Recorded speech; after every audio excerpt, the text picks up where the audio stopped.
En el amor y en la guerra, Ildefonso Falcones. Segunda parte. Deshonra y condena. Capítulo 8. Igual que había sucedido con su tío Narcís en Barcelona, Gaspar d'Estorrent no abrió las puertas de su palacio a los requerimientos de Arnau. Sin embargo, a diferencia de su pariente catalán, salió a un balcón de la planta noble desde el que se veía la calle, y allí escuchó hierático sus gritos y acusaciones. «Sé que fuiste tú, malnacido», lo acusaba Arnau montado en Peregrino. Gaspar, en silencio, miraba fijamente a su hermanastro, haciéndole partícipe de la verdad de lo sucedido con su actitud soberbia. Todavía fantaseaba con Marina, con sus nalgas y aquel maravilloso cuerpo a su merced. Tal había sido el gozo alcanzado con la violencia con que forzó a la joven. Prescindiendo de las mujerzuelas del común, el mercader era una persona acostumbrada a tomar lo que deseaba. La mayoría de las damas de prestigio a las que perseguía terminaban entregándose a él por su tesón e insistencia, cuando no por sus regalos, o si no mediante chantajes que sustentaba en la ruina o los problemas financieros de sus esposos o familiares que él prometía solventar, aunque nunca lo hacía por completo. En esas situaciones necesitaba utilizar cierta violencia para vencer la escasa resistencia que ofrecían unas mujeres más preocupadas por su riqueza y bienestar que por su integridad y decencia, una especie de farsa en la que muchas excusaban lo que no era más que una entrega voluntaria. Sin embargo, aquellas peleas ficticias nada tenían que ver con el poder que Gaspar, persona dominante donde las hubiere, había creído alcanzar al poseer a Marina. Al placer físico se añadió la sensación de dominar el mundo. Someter violentamente a una joven virgen, bella, ejemplo de distinción y para mayor escarnio, hija de sus enemigos, de Arnau y de la mujer que lo había humillado en público, le proporcionó un éxtasis casi superior al orgasmo. En aquellos momentos Gaspar se creyó Dios, un sentimiento que debió de reflejar ahora en su rostro, quizá en el halo de maldad que lo rodeó al ritmo de sus recuerdos obscenos. Y es que al grito de «Te mataré», Arnau flexionó las rodillas con fuerza y se empujó hasta quedar en pie sobre la silla de montar de Peregrino, para acto seguido encaramarse de un salto hasta un balcón que se abría a la calle y desde el que podría llegar a aquel otro en donde permanecía su enemigo, quien, superada la sorpresa y al mismo tiempo que Arnau desenvainaba su espada aullando de rabia, corrió a esconderse en el interior del palacio. Peregrino escapó a galope tendido por las calles de Nápoles. La media docena de soldados que acompañaban a Arnau se apresuraron a seguir a su capitán subiéndose unos encima de otros y empujándose para trepar hasta el balcón. Mientras tanto, un pequeño ejército de maleantes que Gaspar había ordenado a Bernardo que contratase antes incluso de que la galera en la que Arnau viajaba desde Barcelona arribase a puerto y que permanecían apostados en el patio del palacio, incapaces de prever el ardid del conde de Navarcles, corrieron escaleras arriba para defender a su señor. No eran enemigos para Arnau y sus hombres, diestros con unas espadas que no tardaron en entrechocar, convirtiendo la residencia de Gaspar en una baraúnda de gritos, amenazas y chasquidos metálicos. «¿Dónde te escondes, canalla?», clamaba Arnau conforme reventaba puertas a patadas. «Sal a luchar, cobarde. Defiende tu inocencia como un caballero». Lo retaba justo en el momento en el que accedía al salón principal de la casa. Allí, de reojo, creyó percibir una figura escondida.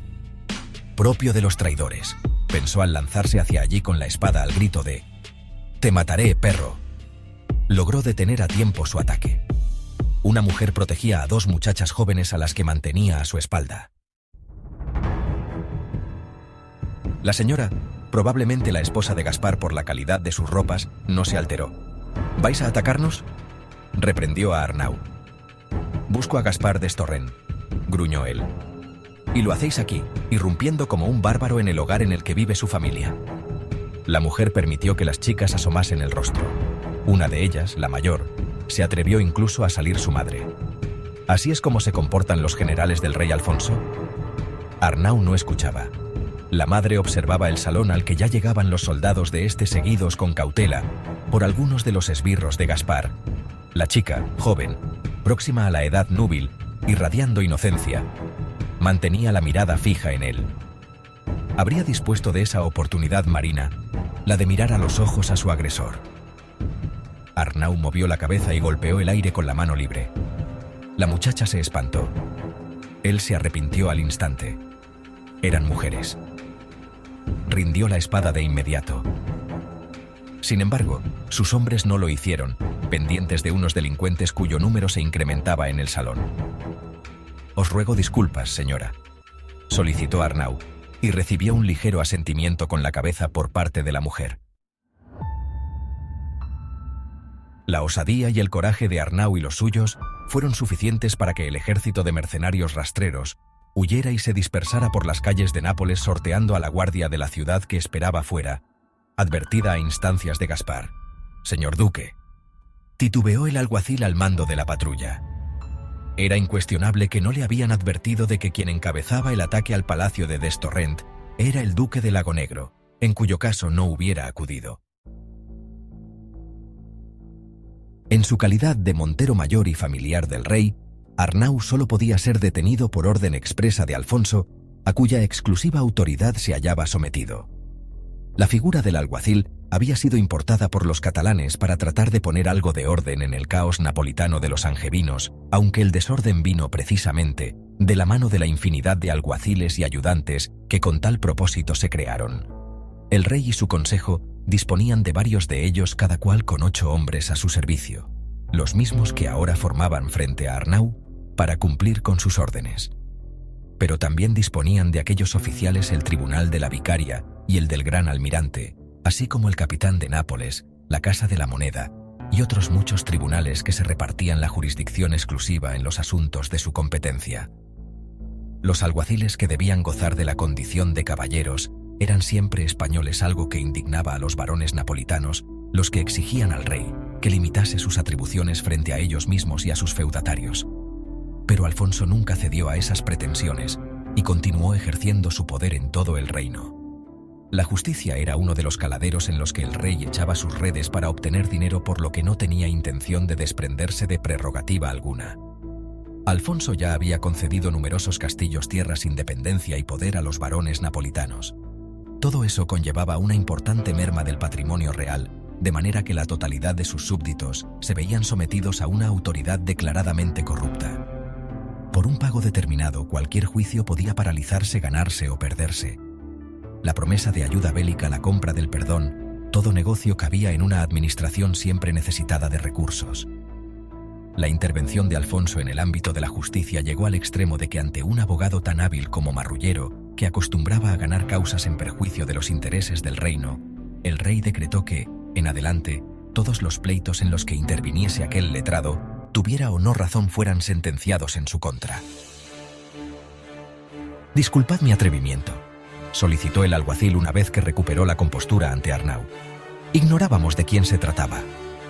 «No hay nada que disculpar», le dijo Arnau. «Habéis acudido a un aviso que debería haberse resuelto en combate singular entre caballeros, sin necesidad de guardias». «Pero los cobardes y mentirosos huyen y se esconden», gritó, seguro de que Gaspar estaría espiándolo desde algún rincón. «Destorrent», continuó gritando, «te acuso de asaltar mi casa y violentar a mi hija, una joven indefensa como esas tras las que hoy te has escudado. Delante de ellas te desafío a duelo para demostrar tu inocencia, cobarde. Recibirás a mis heraldos». «Con todo, tendré que dar parte al Consejo Real», anunció el alguacil en el momento en el que Arnau se calmó. «Haced lo que debáis», se despidió este.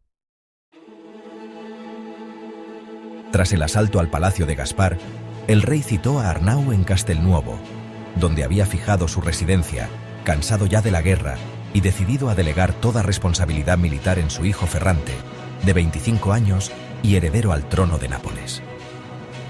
Alfonso tenía intención de dedicarse a la cultura y las letras, a la vida placentera y a engrandecer la capital y el reino, impulsando las obras iniciadas en el propio castillo poco después de la conquista de la ciudad.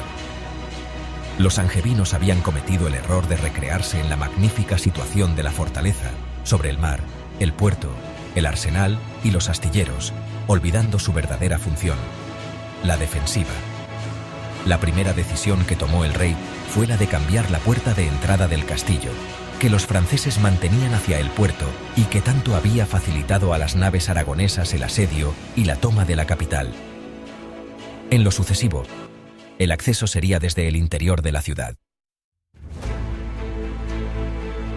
Junto a ello ordenó la reconstrucción de las torres semiderruidas durante la guerra y la erección de una nueva, la fortificación de los muros de defensa, la ampliación del puerto y del arsenal. En suma, de toda la fachada marítima. Para trabajar en Castelnuovo, contrató al arquitecto mallorquín Guillem Sagrera, que acreditaba el puesto de maestro mayor en las catedrales de Perpiñán, Gerona y Palma de Mallorca, en donde, además, afrontó su proyecto más importante por diseñarlo e iniciarlo él personalmente, la Lonja de los Mercaderes, una obra conocida por el rey Alfonso, lo que le valió su consideración como maestro mayor de Castelnuovo. Además de su propio equipo, Sagrera dirigió la ingente tarea contando con maestros de obras italianos venidos sobre todo de Cava de Tirreni, una población cercana a Salerno en la que se emplazaba una prestigiosa escuela. La influencia catalana y del estilo gótico fue preeminente en las obras que se desarrollaron en la fortaleza desde que Sagrera se hiciera cargo oficialmente de ellas en 1449, pero los maestros italianos también aportaron en diferentes aspectos sus propios conceptos. Arcos rebajados, la coronación de las torres en punta de diamante, a diferencia de la de San Jorge, ejecutada por Sagrera. Esa disparidad de criterios arquitectónicos se apreció también en el uso de materiales distintos. En algunos casos piedra clara de las canteras de Santanyí, en Mallorca, y en otros, piedra oscura de color grisáceo extraída de las de Pozzuoli. El contraste alcanzaría su mayor expresión cuando pocos años más tarde se añadiese sobre la nueva puerta el arco triunfal en mármol conmemorativo de la conquista alfonsina de Nápoles. Pero no todo fueron obras defensivas. Como hombre de profundas convicciones humanistas, espíritu, ideas y conceptos de muchos de sus súbditos, mirando hacia los clásicos, idealizándolos, Alfonso se ocupó asimismo del embellecimiento, para lo que mandó llamar a jardineros valencianos que diseñaron vergeles de inspiración islámica utilizando naranjos y limoneros como aquellos que abundaban en la huerta del Levante español, la región a la que el rey favorecía por su carácter abierto y su generosa ayuda financiera en detrimento de Cataluña, esta siempre exigente, escudada en sus fueros y privilegios de continuo. También ordenó que desde el mismo lugar le mandaran artesanos moros expertos en tallar la madera y encargó en Manises miles de piezas cerámicas de reflejos metálicos con las divisas reales, el mijo, el nudo, la silla y el libro abierto. Jardines, maderas talladas para los techos, elaboradas cerámicas para suelos y paredes, cuadros y tapices, matizaron la austeridad de una obra principalmente militar, coloreando e iluminando las estancias que el rey utilizaba para sí en las plantas superiores, como el comedor en el que ahora se encontraba Arnau. El escándalo devolvió a Arnau a la realidad, porque hasta entonces había permanecido absorto en el encuentro con su hijo Martí, alojado en Castelnuovo, junto a otros pajes que aprendían a ser caballeros, la equitación, el manejo de la espada, la guerra, pero también el arte, la música, la literatura y demás materias que conformaban el humanismo que Alfonso pretendía de los miembros de su corte. Arnau esperaba encontrarse con un muchacho nostálgico a causa del distanciamiento de su madre y su ciudad natal, pero se vio sorprendido por un joven exultante que acudió a su encuentro sudoroso por el esfuerzo de algún ejercicio, si bien con la pretendida dignidad de un caballero. Mi padre, el conde de Navarcles, lo presentó a dos compañeros que lo acompañaban después de saludarlo. Arnau percibió la admiración al general aragonés en la mirada de aquellos dos aprendices de guerreros, pero sobre todo llegó a palpar incluso el orgullo que, al lado de ellos, desprendía Martí.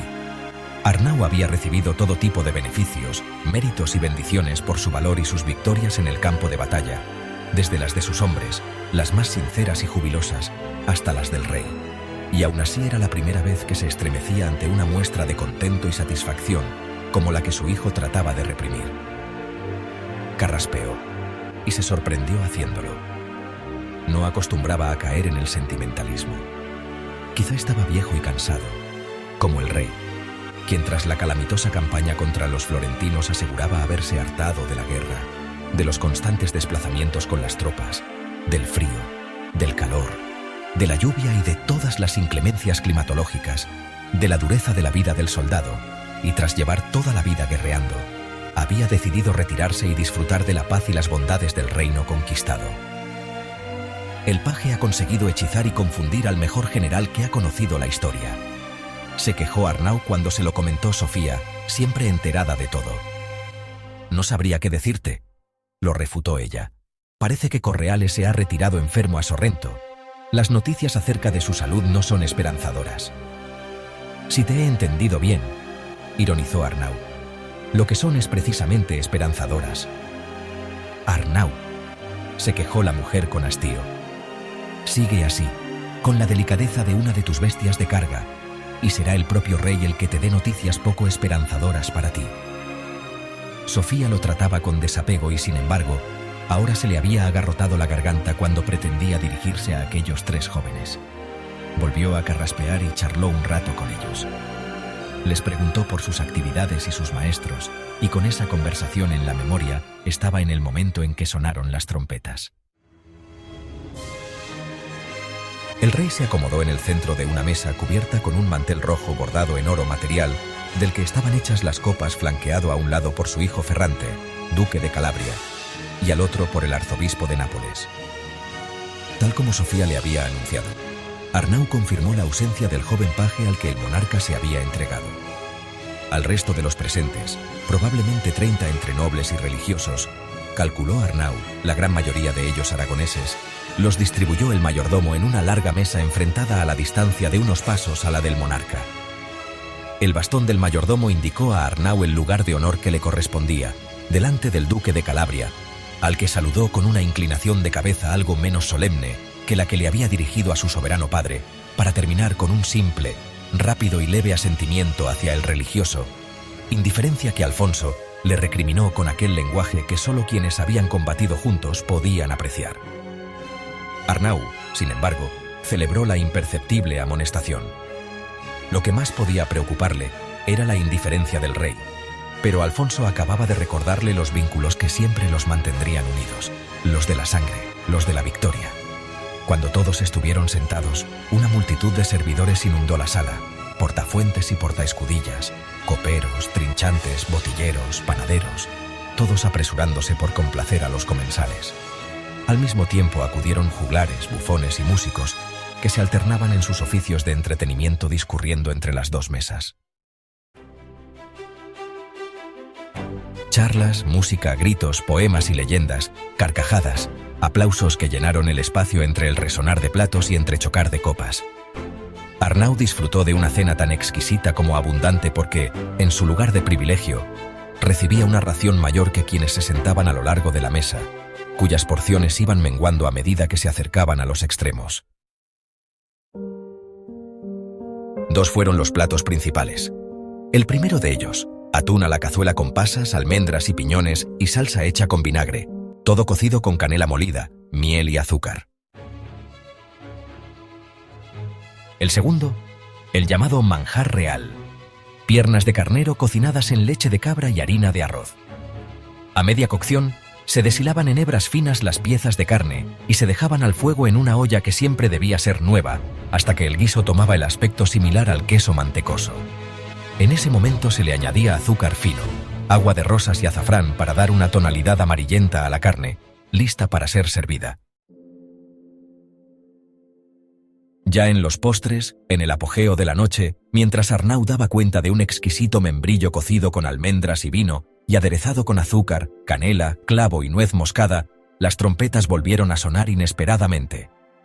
Nobles y religiosos se levantaron a una antes de que lo hiciera el rey.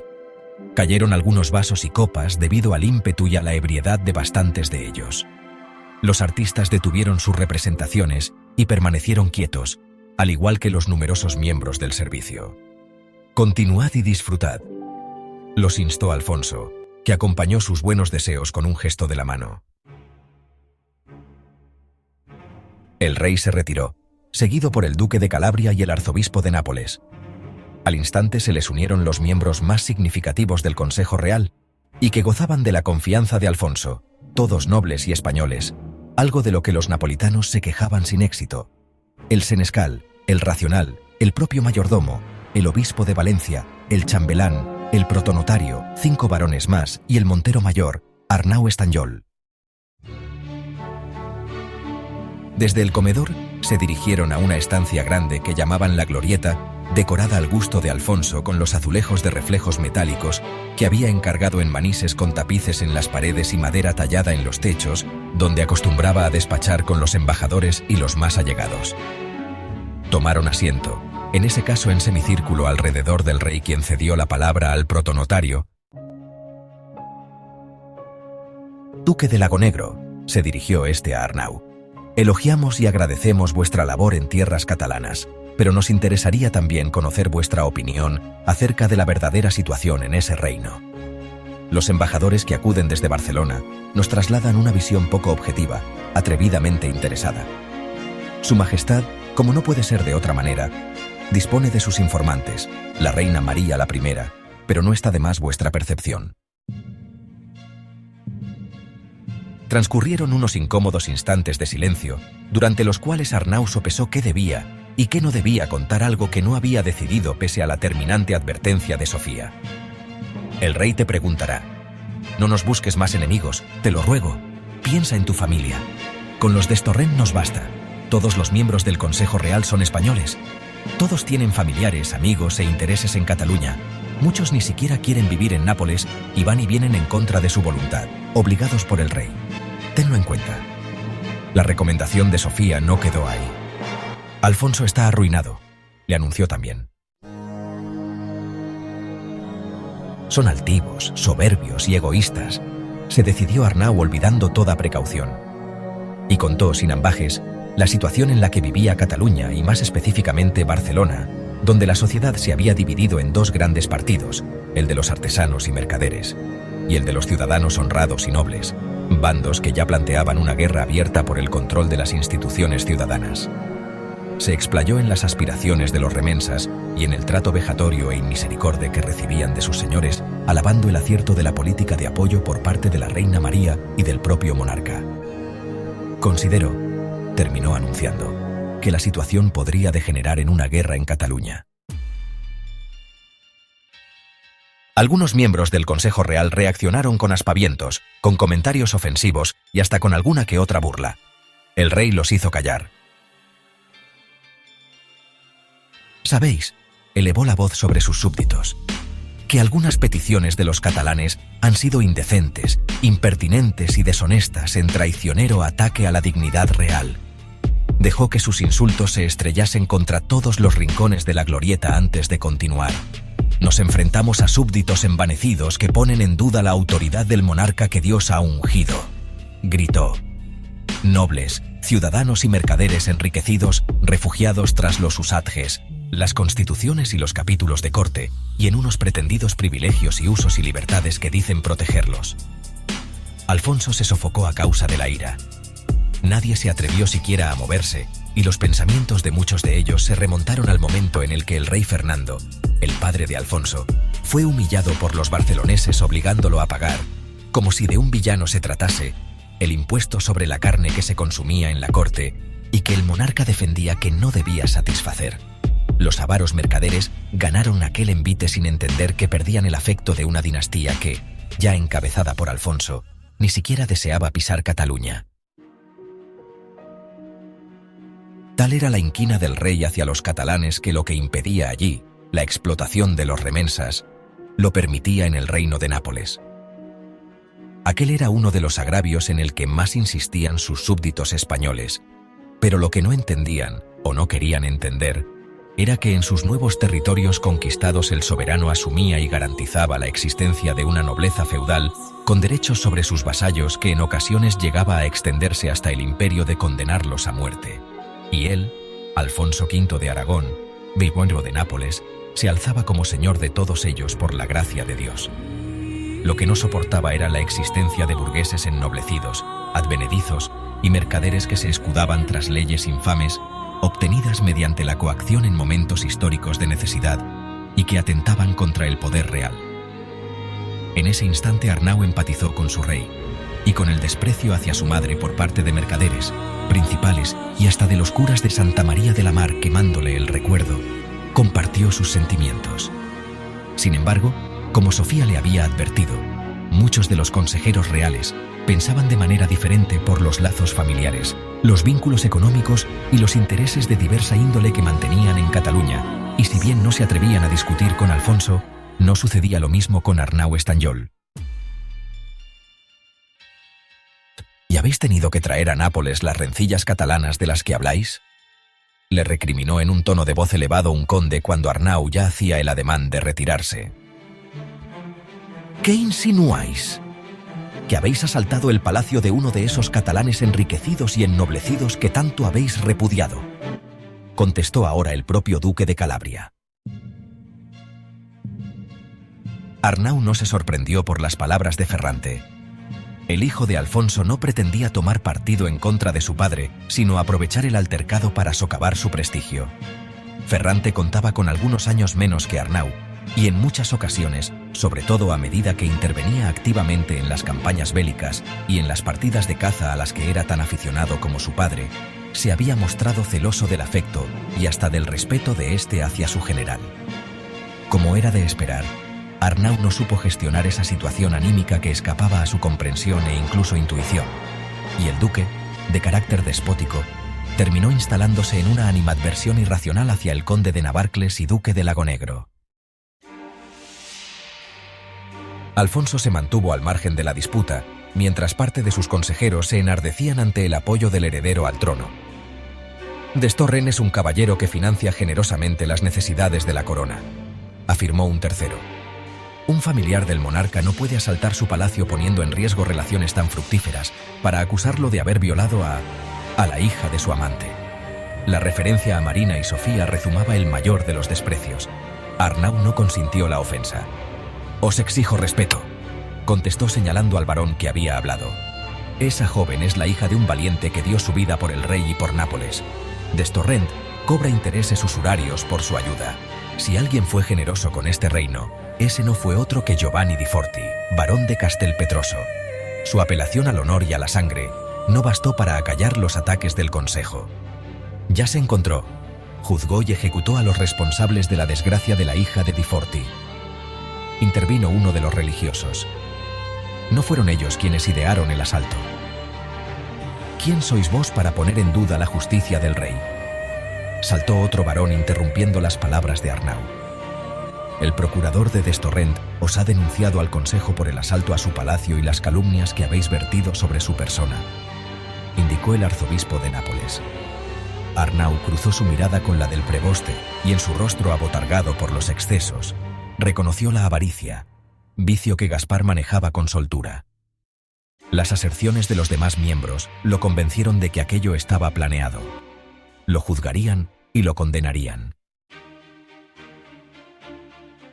Buscó apoyo en un rey que permanecía imperturbable, hasta que intervino acallando las conversaciones de los demás miembros de su consejo. Acusaste a Destorrent de haber forzado a la joven baronesa de Castelpetroso. No podía mentir a Alfonso, aunque sabía que si reconocía los hechos, la sentencia sería inapelable. Salvo que... Majestad, replicó con rotundidad hincando una rodilla en tierra frente al rey. Como caballero a vuestro servicio desafié a Gaspar Destorrent a que luchase conmigo para defender su inocencia. Al oírlo, el monarca mudó el semblante y se inclinó ligeramente para prestar mayor atención. Las leyes de caballería me permiten retar a otro caballero, alegó con igual firmeza. Las disputas entre las personas de calidad no se dirimen a través de sentencias elaboradas por leguleyos y curas, sino mediante las armas. Esa es la ley. Gaspar Destorrent es caballero. Vos le concedisteis tal honor. Tengo derecho a demostrar en duelo la razón que me asiste. Eso se hace mediante cartas de batalla. Intervino el primero de los nobles que lo había acusado, nunca asaltando una casa. El rey le ordenó callar con un gesto de la mano. Todos los presentes sabían que Alfonso de Aragón y de Nápoles, el monarca que se enorgullecía de ocupar un asiento a la tabla redonda del rey Arturo, el siti perillós, el que permanece vacío, el reservado a aquel destinado a encontrar el grial, nunca osaría violar las sagradas leyes de la caballería. El propio Alfonso había sido retado a combate por Renato de Anjou hacía poco más de 11 años, en 1438, en plena contienda por el reino de Nápoles. El francés tuvo la osadía de desafiarlo a un duelo. Alfonso aceptó el reto en cualquiera de las dos posibilidades que Renato no concretaba: persona contra persona o ejército contra ejército. En ambos casos a muerte, sin concesiones, como solución definitiva a la guerra. Renato no se atrevió a enfrentarse personalmente al aragonés y decidió que fuera entre ejércitos, pero tampoco se presentó en el día y el lugar pactados para resolver el conflicto, el 8 de septiembre en Arpaya. Como le permitían las leyes de la caballería, Alfonso lo tuvo por contumaz y corrió al galope todo el campo de batalla burlándose de su enemigo, del infame y cobarde que había incumplido su palabra. Ese mismo día, en Arpaya, nombró caballero a su hijo Ferrante. «Sea», dictaminó el caballero que estuvo dispuesto a arriesgar sus conquistas, el reino de Nápoles, a combate singular. Reta al conde. Alfonso necesitó la ayuda del senescal para recordar el título que había concedido a Gaspar d'Estorrent. Al conde de Accumoli, concretó luego de que se lo apuntaran. «Hazlo en defensa de tu honor y el de tu pupila».